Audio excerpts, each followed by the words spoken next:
রাতের আকাশে আতশবাজির মনোমুগ্ধকর প্রদর্শনীতে প্রাণ ফিরে পেল মেক্সিকোর তুলতেপেক শহর। আন্তর্জাতিক আতশবাজি মেলা ঘিরে এই আয়োজনে মাতেন স্থানীয়রা। উৎসবের সবচেয়ে আকর্ষণীয় অনুষ্ঠান হলো বিশাল ষাঁড়ের ভাস্কর্য জ্বালানো। সান হুয়ান দে দিওস নামে এক সাধুকে উৎসর্গ করে এসব ভাস্কর্য আগুনে পুড়িয়ে ফেলা হয়। এটা আমাদের ঐতিহ্য। সান হুয়ান দে দিওসের কাছে আমাদের প্রতিশ্রুতি রক্ষা করতে আতশবাজির মাধ্যমে এই উৎসর্গ করি। এটা বিপজ্জনক, কিন্তু সফল হলে তা অসাধারণ আনন্দের। একটি ষাঁড় তৈরি করতে আমাদের প্রায় 1 মাস সময় লেগে যায়। আমি আঁকার দায়িত্বে থাকি আর আমার ভাই রকেট তৈরি করেন। এটা কঠিন হলেও আমাদের ঐতিহ্যের প্রতি ভালোবাসাই আমাদের চালিত করে।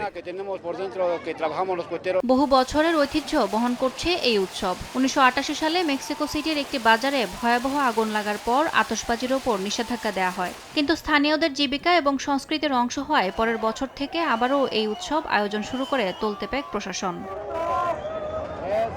এবছরের উৎসব শুরু হয়েছে 28 ফেব্রুয়ারি, চলবে 23 মার্চ পর্যন্ত।